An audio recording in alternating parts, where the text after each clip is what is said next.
남편이 있는데 다른 남자가 자꾸 눈에 밟힙니다. 실제로 상담실에 자주 등장하는 고백입니다. 놀라운 건 이런 마음을 품는 이들이 결코 특별한 사람들이 아니라는 점입니다. 평범한 아내이자 엄마, 회사원이자 이웃이었던 이들이 어느 날 문득 낯선 이성에게 흔들리기 시작하는 것이죠. 그 마음의 시작은 단순한 외로움일 수 있지만 그 끝은 예측할 수 없는 선택으로 이어지곤 합니다. 안녕하세요. 중장년 관계 상담을 오랜 시간 맡아온 박선미입니다. 오늘은 왜 누군가는 남편 몰래 유혹에 빠지는가라는 날카로운 질문을 마주해 보려 합니다. 이 영상은 도덕적 비난이나 판단이 아니라 그 선택 뒤에 숨은 진짜 심리에 대한 이야기입니다. 이야기를 통해 여러분은 첫째, 유혹이 시작되는 심리적 허점은 어디에서 비롯되는지, 둘째, 사랑받고 싶다는 감정이 어떻게 잘못된 방향으로 흐르게 되는지, 셋째, 감정의 공허함을 채우기 위해 진짜 필요한 것은 무엇인지를 함께 알아가시게 될 겁니다. 유혹은 언제나 틈을 파고듭니다. 그 틈을 채우는 방법이 감정이 아닌 사람이라면 우리는 같은 실수를 반복할 수밖에 없습니다. 지금부터 그 틈을 마주하는 용기를 함께 나눠보겠습니다. 이야기가 도움이 되셨다면 구독과 좋아요 부탁드립니다.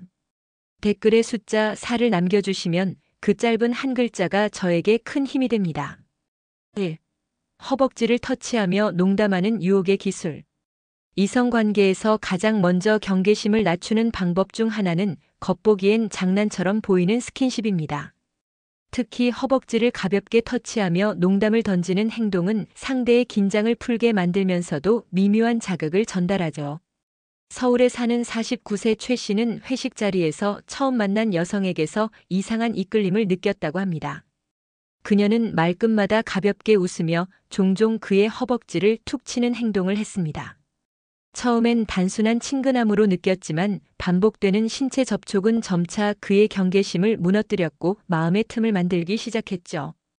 이런 방식의 접근은 대부분 의도적입니다.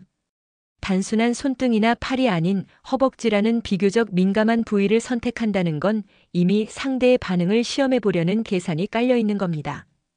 특히 말을 장난스럽게 섞으면서 이런 접촉을 하면 상대는 그 행동을 가볍게 받아들이다가도 점차 혼란에 빠지게 됩니다. 이러한 스킨십은 겉으로 보기엔 웃음 섞인 대화 속에 자연스럽게 섞여 있어 선을 넘는 순간을 명확히 판단하기 어렵게 만듭니다. 그래서 당하는 쪽은 이것이 단순한 호감인지 혹은 유혹의 시작인지 알지 못한 채 상황에 휩쓸리기 쉽습니다. 한두 번의 농담과 터치가 쌓여가며 친밀감이 형성되는 건 자연스러운 흐름처럼 보이지만 그 안에는 상대의 반응을 조절하려는 심리적 전략이 숨어 있습니다. 터치의 강도, 횟수, 장소를 조절해가며 상대방이 어디까지 허용하는지를 파악하는 것이죠. 여러분은 이런 유혹의 방식에 대해 어떻게 생각하시나요? 혹시 무심코 허용한 스킨십이 관계의 방향을 바꿔버린 경험이 있으셨나요? 자신의 감정보다 분위기에 휩쓸려 본 적이 있다면 그건 누군가의 기술에 넘어간 것일지도 모릅니다. 2. 스킨십이 곧 성관계로 연결되는 중독 습관. 이성관계에 있어 스킨십은 서로의 감정을 확인하는 자연스러운 수단이지만 그 과정이 너무 빠르게 성관계로 이어지는 경우 이는 중독적 행동 패턴으로 이어질 수 있습니다. 경기도에 거주하는 55세 박 여사님은 한동안 만나는 남성마다 스킨십을 시작하면 금세 관계가 깊어졌다고 고백했습니다. 처음엔 설렘이라 여겼지만 시간이 지나며 모든 만남이 똑같은 흐름을 반복하고 있다는 걸 깨달았죠. 상대의 마음을 알기도 전에 스킨십이 곧바로 육체적 관계로 이어지는 자신을 보며 이건 내가 조절 못하는 문제구나라는 생각이 들었다고 합니다. 이런 습관은 단지 본인의 성향 문제만이 아닙니다. 반복된 자극과 반응의 쾌락 구조가 뇌에 각인되면서 감정적 연결보다 즉각적인 만족을 우선하게 되는 중독 현상이 발생하는 것이죠. 이 과정이 반복되면 관계의 진정한 의미보다는 스킨십 자체가 목적이 되어버립니다. 더욱이 이런 패턴에 익숙해지면 상대가 조금만 거리를 두거나 천천히 다가오려 할 때 불안감이 생기고 관계를 조급하게 몰아붙이게 됩니다. 결국 상대에게도 감정적 부담을 주게 되며 깊은 관계로 발전하지 못한 채 단발성 만남으로 끝나버리죠. 이러한 중독적 스킨십의 위험은 관계의 속도만 빠르게 할 뿐만 아니라 자신이 어떤 사람과 연결되고 있는지조차 파악할 기회를 빼앗는다는 데 있습니다. 스킨십이 시작되면 감정은 뒷전으로 밀려나고 그저 익숙한 흐름대로 행동하게 되기 때문입니다. 혹시 여러분도 스킨십이 사랑이라 착각한 적 있으신가요? 육체적 연결이 아닌 감정의 깊이를 먼저 확인하는 연습이 건강한 관계의 시작일 수 있습니다. 3. 침대 위에서 주도권을 쥐려는 통제 심리. 이성관계에서 친밀감이 깊어질수록 감정뿐 아니라 관계의 방향도 중요해집니다. 그런데 일부 여성들은 은밀한 공간, 특히 침대 위에서 관계의 흐름을 자신이 이끄는 쪽으로 통제하려는 경향을 보이곤 하죠. 그 배경엔 단순한 성적 욕구가 아닌 심리적인 주도권 싸움이 숨어 있습니다. 대전에서 자영업을 하는 52세 정 씨는 최근 짧게 만난 여성과의 관계에서 혼란을 겪었다고 말합니다. 처음엔 상대가 리드해주는 모습에 새로움과 설렘을 느꼈지만 시간이 지날수록 자신의 의견은 무시되고 모든 상황이 그녀의 방식대로 흘러가고 있음을 깨달았다고 하죠. 이처럼 일부 여성들은 친밀한 상황에서 상대방의 반응을 조절하고 분위기를 장악함으로써 심리적 우위를 확보하려 합니다. 이는 자존감 회복의 일환일 수도 있고 과거의 상처로 인한 지배당하지 않으려는 심리일 수도 있습니다. 하지만 이런 방식의 통제는 결국 두 사람 사이의 균형을 무너뜨리고 감정의 진정성마저 왜곡시킵니다. 더욱이 침대라는 공간은 감정이 솔직하게 드러나는 곳인 만큼 주도권을 쥐려는 행동은 상대에게 더 큰 심리적 영향을 미칠 수밖에 없습니다. 때로는 은근한 말투와 제스처, 때로는 직접적인 요구를 통해 관계의 흐름을 조정하려 하죠. 그 과정에서 상대의 감정은 고려되지 않고 오직 자신의 감정과 상황만이 중요해지는 경우도 있습니다. 이런 통제 심리는 시간이 지나며 관계를 지치게 만듭니다. 상대는 더 이상 감정이 아닌 지시에 따라 반응하게 되고 결국 진짜 연결은 멀어지게 되는 거죠. 여러분은 어떠신가요? 혹시 누군가의 리드에 묻어가다 보니 어느 순간 자신의 감정을 놓쳐본 적 있으신가요? 침대 위 주도권은 단지 성적인 문제가 아니라 마음의 균형과 신뢰에 대한 이야기일 수 있습니다. 4. 애매한 말투로 여지를 남기며 혼란 주기. 사람의 마음을 가장 쉽게 흔드는 방법은 확실함이 아니라 여지입니다. 특히 이성 간의 관계에서는 애매한 말투 하나가 수많은 상상을 만들어내고 감정을 흔들어 놓곤 하죠. 그런 건 아닌데 몰라요. 그건 오빠 마음이죠처럼 확실하게 선을 긋지 않으면서도 명확한 거절을 하지 않는 말투는 상대에게 혼란을 줍니다. 부산에 사는 46세 김 씨는 어느 날 동호회에서 알게 된 여성과의 대화에서 이상한 감정을 느꼈다고 합니다. 그녀는 늘 다정했지만 결정적인 순간에는 늘 말을 흐리거나 웃음으로 넘겼죠. 혹시 나한테 마음이 있나? 하는 생각이 들 무렵 그녀는 다른 남성과의 관계를 언뜻 내비치며 김 씨를 혼란스럽게 만들었습니다. 이런 언행은 우연이 아닐 가능성이 큽니다. 상대의 마음을 시험하거나 여러 가능성을 열어두기 위해 의도적으로 여지를 남기는 것이죠. 이는 관심을 끌고 싶어 하거나 스스로의 매력을 확인받고 싶어 하는 심리에서 비롯됩니다. 때로는 상대방이 더 적극적으로 다가오게 만들기 위한 전략이기도 하고요. 문제는 이런 애매한 말투가 반복되면 상대는 감정적으로 진이 빠지게 됩니다. 분명한 표현을 기다리며 혼자 해석하고 기대하다가 결국 실망으로 이어지게 되니까요. 이 과정에서 감정의 주도권은 항상 말을 애매하게 하는 쪽에 있게 되며 상대는 관계 내내 눈치를 볼 수밖에 없습니다. 좋아한다는 건 아니에요 라고 말하면서 눈빛은 멈추지 않는 사람, 그런 의미는 아니에요 라면서도 행동은 묘하게 다가오는 사람. 여러분도 만나본 적 있으신가요? 이성 간의 관계는 말보다 더 복잡한 신호로 이루어집니다. 애매한 말투는 때로는 매력일 수 있지만 누군가의 진심을 소모시키는 도구가 되기도 합니다. 5. 자아도취적 태도로 남성 반응을 유도. 거울을 자주 보거나 자신의 외모나 말투에 스스로 감탄하는 사람은 흔히 자기애가 강하다고 말합니다. 그런데 이러한 자아도취적 태도는 단순한 성격의 문제를 넘어 이성의 반응을 유도하는 전략적 수단으로 작용하기도 합니다. 서울에 거주하는 50세 김 여사님은 카페에서 우연히 마주친 여성의 행동을 보며 이상한 인상을 받았다고 합니다. 그 여성은 주변 사람들이 듣기에 충분할 정도의 큰 목소리로 자기 외모를 칭찬하며 웃었고 지나가는 남성들에게도 내가 좀 괜찮지 않아요? 라는 식의 눈빛을 보내곤 했죠. 처음엔 우스꽝스러워 보였지만 시간이 지나며 몇몇 남성들이 그 여성을 향해 관심을 보이기 시작했습니다. 자아도취적인 행동은 자존감을 드러내는 방식이기도 하지만 동시에 자신을 중심으로 주의를 반응하게 만드는 기술일 수 있습니다. 자신의 이야기를 반복적으로 하며 남성의 시선을 끌어당기고 반응을 확인하며 만족감을 얻는 패턴이 반복되는 것이죠.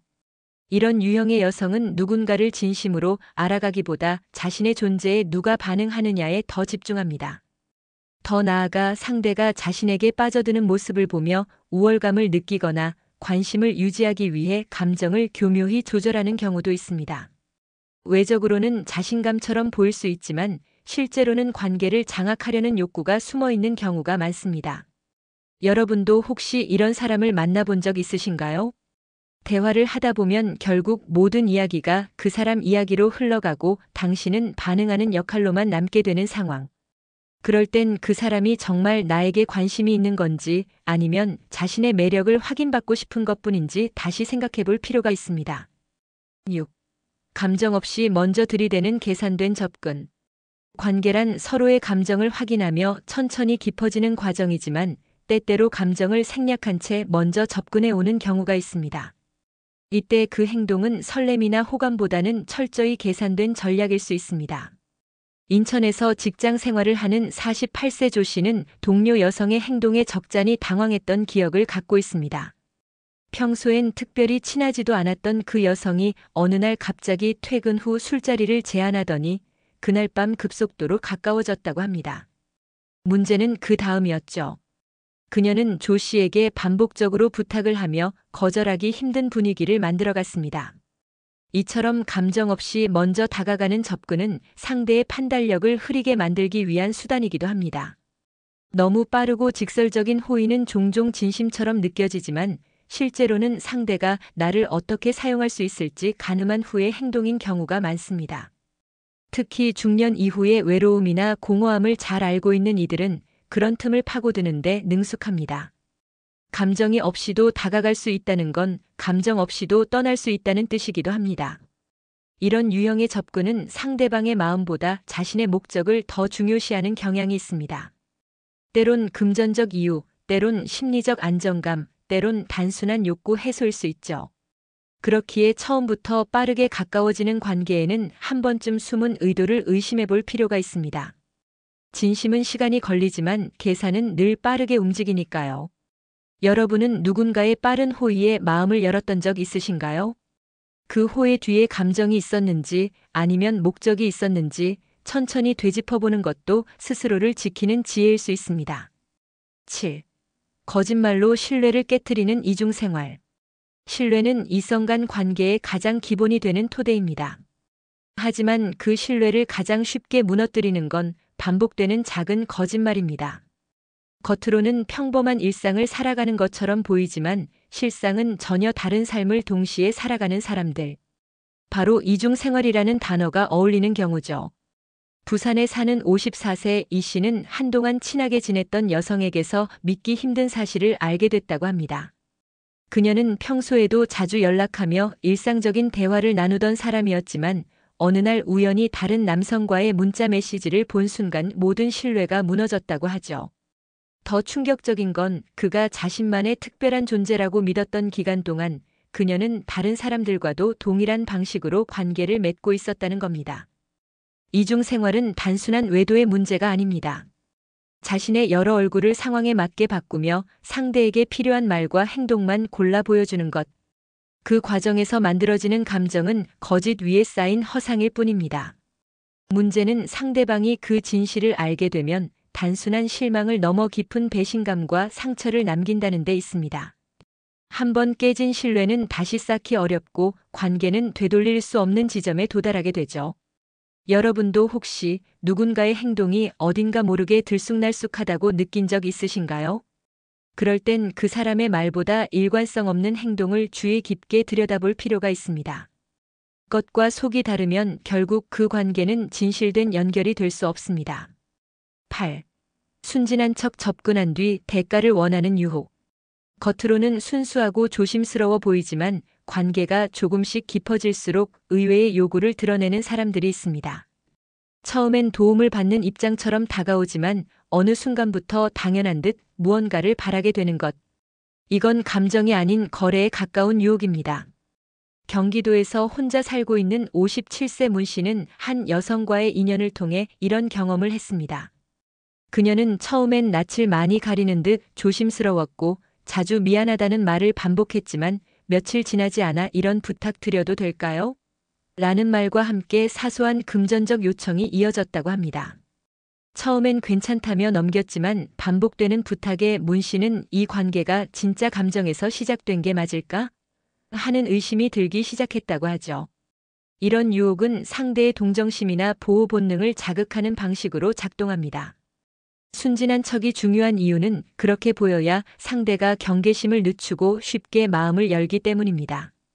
그리고 그 열린 마음에 살짝 기대어 자신이 원하는 것을 자연스럽게 얻어내는 거죠. 이런 유형의 관계는 시간이 지날수록 일방적인 요구만 남고 감정적 연결은 희미해집니다. 처음엔 도와주는 마음이었지만 어느 순간 왜 나만 계속 주고 있지? 라는 질문이 들게 되죠. 혹시 여러분도 그런 경험 있으신가요? 처음엔 소소한 부탁이라 여겼지만 결국 그 사람이 나에게 바란 건 관심이나 사랑이 아니라 계산된 대가였던 경우 말입니다. 진짜 순수함은 아무것도 바라지 않고 그저 함께 있는 것을 기뻐하는 마음에서 나옵니다. 9. 개인사를 털어놓으며 방심을 유도하는 전략. 이성 간의 대화에서 예상치 못한 순간 상대가 자신의 개인적인 이야기를 꺼내기 시작하면 우리는 자연스럽게 마음의 문을 엽니다. 나에게 이렇게까지 솔직하게 말하다니 하는 생각이 들면서 신뢰가 생기고 감정적인 유대감도 깊어지죠. 그런데 이처럼 개인사를 먼저 털어놓는 방식이 사실은 상대방의 방심을 유도하기 위한 전략인 경우도 있습니다. 대구에 사는 60세 한 씨는 처음 만난 여성과 두세 번 만남을 가진 후 그녀의 복잡한 가족사와 과거 연애 상처를 듣게 되었다고 합니다. 진지하게 듣고 공감하며 더 가까워졌다고 느꼈지만 알고 보니 그녀는 다양한 남성들에게 비슷한 방식으로 접근하고 있었죠. 이런 전략은 상대에게 나만 아는 특별한 정보를 공유하는 듯한 인상을 주며 감정적 거리를 빠르게 좁히는 데 효과적입니다. 더불어 상대가 경계심을 풀게 만들고 자신의 속마음이나 사적인 이야기까지 먼저 꺼내게 유도하죠. 이로 인해 주도권이 은근히 넘어가게 됩니다. 중요한 건 진짜 신뢰는 시간이 쌓이면서 생기는 것이고 개인적인 이야기를 한다고 해서 반드시 진심이 담긴 것은 아니라는 점입니다. 너만 알고 있어라는 말이 얼마나 많은 사람에게 반복됐는지 알 수는 없으니까요. 혹시 여러분도 상대의 솔직함에 마음을 열었다가 상처받은 적 있으신가요? 개인적인 고백이 빠르게 나오는 관계일수록 그 속도와 목적을 한 번쯤 의심해 볼 필요가 있습니다. 진짜 관계는 시간과 경험 속에서 서서히 완성됩니다. 10. 자극만 줬고 금세 식는 관계 중독 패턴. 누군가와의 만남이 늘 뜨겁게 시작되지만 얼마 지나지 않아 금세 식어버리는 패턴을 반복하고 있다면 그것은 단순한 취향이 아니라 관계 중독일 수 있습니다. 이들은 사랑보다 자극을 추구하고 연결보다 흥분에 끌립니다. 그런 감정이 없으면 관계의 매력을 느끼지 못하는 거죠. 서울에 거주하는 44세 오 씨는 자신도 모르게 비슷한 사람들과만 엮이고 있다는 걸 깨달았다고 합니다. 만남의 시작은 늘 강한 끌림과 설렘으로 가득했지만 상대가 조금만 편해지거나 일상이 되면 흥미를 잃고 거리를 두게 됐다고 하죠. 이 과정이 반복되며 그는 점점 진짜 감정을 느끼는데 어려움을 겪게 됐습니다. 자극 중심의 관계는 감정을 교환하기보다 그 순간의 짜릿함을 소비하는 데 집중합니다. 이런 유형은 처음에는 매우 매력적으로 다가오지만 관계를 유지할 힘은 부족하죠. 상대의 일상, 감정, 고민에는 관심이 없고 새로운 설렘만을 줬다 보니 결국 진짜 연결은 이루어지지 않습니다. 문제는 이런 관계가 반복되면 감정의 기준이 점점 비뚤어지게 된다는 겁니다. 평범하고 안정적인 관계는 지루하게 느껴지고 오히려 문제를 만들어 자극을 유도하는 행동까지 하게 되죠. 결국 관계가 망가지고 나면 또 다른 자극을 찾아 떠나는 악순환이 이어집니다. 혹시 여러분은 어떤가요? 관계의 깊이보다 처음의 설렘에만 끌리고 있지는 않으신가요? 자극이 아닌 이해와 존중 속에서 피어나는 감정이야말로 오래가는 진짜 인연의 시작입니다. 오늘 이야기에서 여러 은밀한 행동 패턴을 살펴보았습니다. 허벅지를 터치하며 시작된 친밀함, 주도권을 쥐려는 통제, 애매한 말투, 계산적인 접근, 방심 유도, 순간의 자극만 좇는 관계들. 이 모든 것이 하나로 향하는 지점이 있습니다. 바로 공허함입니다. 자극에 매료되면 마음이 잠시 들뜨고 심장이 빨리 뛰고 눈앞이 아찔해질 수 있습니다. 하지만 이런 감정은 오래 지속되지 않습니다. 설렘이 사라지고 나면 뒷전에 남는 건 불안, 혼란, 허탈함입니다. 왜 나는 진짜 나를 보여주지 않아도 사랑받는 느낌이었을까? 왜 나만 상처받는 걸까? 라는 질문이 머리를 맴돌기도 하죠. 관계가 자극 중심이 되면 감정의 깊이, 신뢰, 일상의 서로를 알아가는 순간들은 빠르게 생략됩니다. 그리고 반대로 우리는 자꾸 더 강한 자극을 찾아 헤매게 되고 관계를 유지하기 위한 의미 있는 노력이 줄어듭니다. 중장년의 삶에서 중요한 것은 자극보다 진실한 연결입니다. 누군가에게 감정적으로 이해받고 서로의 약함과 강함을 함께 나누는 것. 작은 배려와 매일의 일상 속 소소한 대화가 진짜 온기를 만듭니다. 만약 여러분이 지금 자극만 좇는 관계 속에 계시다면 잠시 멈추고 되돌아보셨으면 좋겠습니다. 감정을 숨기고 드러나지 않는 진심, 그 진심을 마주하는 용기가 관계를 공허가 아닌 따뜻함으로 되살릴 수 있습니다. 이야기가 도움이 되셨다면 구독과 좋아요로 응원해주세요. 댓글에 숫자 4를 남겨주시면 저에게 큰 힘이 됩니다. 여러분은 어떻게 생각하시나요? 여러분의 이야기도 댓글로 들려주세요.